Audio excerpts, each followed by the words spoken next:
You say we, but you mean I'm the one to believe? No, Holy Father, please. Your protest, listen to me. Your resignation is a protest against the Holy See. You're asking me to ratify. No. You say you no longer wish to be Cardinal Archbishop. I ask you, are you sure you still wish to be a priest? Sir Anthony, you play a character who's pious and you project immense piety, but you told us that you are not even a believer. I didn't say that. Agnostic, you said. Right? Yeah, well, what is an agnostic? It's somebody who may have doubts. I have sometimes doubts, and sometimes I don't have doubts.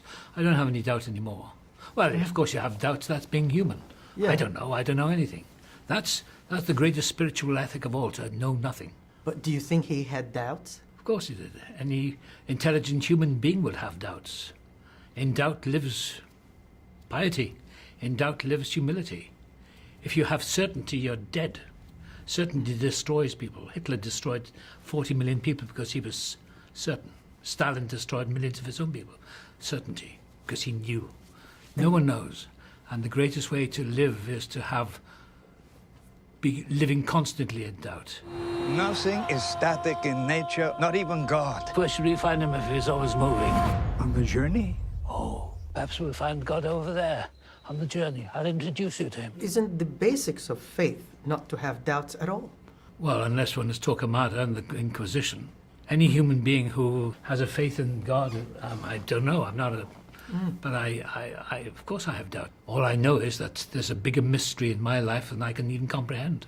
But I don't know what I am, I don't know where I came from, I don't know where I'm going. I have no idea what made me. I came from my father, my mother, my grandfather, but Jerry, I don't know what I consist of. I have no idea.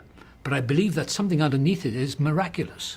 All these years later, 82, my heart is still beating. My body is functioning as far as I know. I feel relatively sane. But what I do know is that I know nothing. Now I am completely clueless because I've lived to such an age that I realize that my knowledge is meaningless, that of myself I am nothing, that we are not special. Once you begin to believe in, terminal uniqueness, absolute specialness, then your life is not worth living because we are not special. We're just ashes at the end. That is the great freedom for me.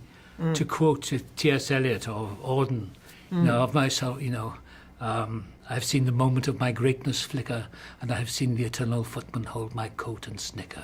And in short, I was afraid. Eliot, they didn't. That's the wonderful thing.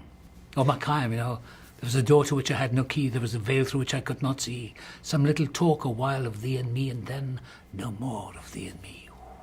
But do you instill these values and these In thoughts myself. in your character? Yes, well, that's because that's why I do what I do. Even when your character is a very religious, he is the authority actually on faith. Well, it's an authority. He's an authority within the church, but and he tells us to believe without. Yeah, I don't know who. And you play him as a person with doubts. Yeah, because he says in the scene with Bergoglio, he says, You know, the hardest thing is to listen, to hear his voice, God's voice. But doesn't doubt breed fear in the hearts of religious people? Because who's the man 2,000 years ago?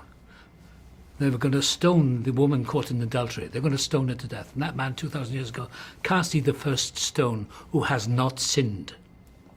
He had no respect for the churchgoers, the humble, and he liked the sinners. He liked the drunks and the prostitutes. He would hang around with those because he knew that they were vulnerable human beings. And he would come along as a light, say, I'll give you a light, not judgment. That's what it's about. We live in such a world of such evil, of such ignorant, bubble-thinking, political correctness. We all have to have an opinion about something. Well, when people say, what do you think? I say, I don't know, I'm clueless, I'm just an actor. What do I know? Okay, so let's talk about then morality. The Pope is the authority on morality. Yeah. He's the moral authority. You played characters who have no morals at all. Hannibal Lecter. When you approach these characters, does it make any difference whether it's that guy, the authority, and the other he doesn't care at all? I'm an actor and I know how to play them. I don't explain, I don't analyse everything I do. I don't analyse how I get up in the morning. I don't analyse how to scrub my teeth. I don't analyse anything. Who am I to analyse anything? I'm nothing. But what traits do you look in a character in order to inhabit Well, it's in the him? script. It's easy. It doesn't take a genius. For me to play Ratzinger was easy. I know parts of that personality because I'm like that myself. I like solitude. I like quiet. Don't like fuss, don't like... And that's the closest I got.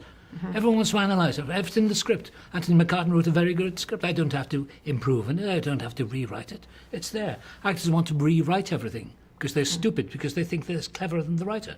If you've got a good writer, you look at it and think, that's it. Just show up on set and do it. But you are an avaricious reader. You have vast knowledge and erudition. That must somehow seep into your characters. Of course it does.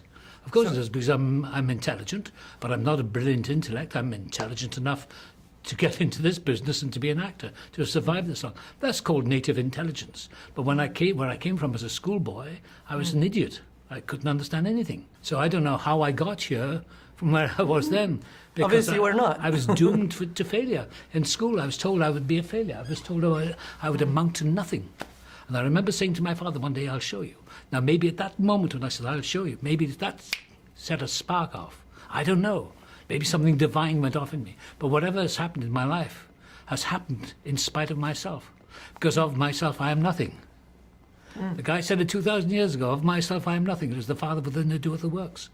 The kingdom of heaven within. Whether you're Christian or a believer or Catholic or Protestant or Muslim or Hindu, it's all the same. Life is a dream. So how do you explain the fact that you reached the pinnacle of your craft? I have no idea. As I say, I cannot take credit for anything. You see, the ego is the most dangerous part of us. Ego is the enemy. The ego. You have to have a little bit of it to keep moving. But you let that get out of control, then you have the power freak. You see them in the papers every day. The corruptness of corporations, the greed, the power, the belief that they're gods. And they all reach damnation in the end. But I'm not a religious person in that sense. I don't believe in the devil. But I believe we have to pay the price for our actions. And if I'm cruel or disrespectful to someone, I'm going to pay the price for it. So I've learned over the years, slowly, and I'm a sinner like everyone else, I've learned over the years to respect people, to be kind. And if I'm angry about something, fine, I'm angry. I'm only human. I can't be anything else. I can't be a saint. You must remember that you are not God. You're only human. That's all we are. Sir Anthony, thank you so much. Thank you very Truly much. fascinating.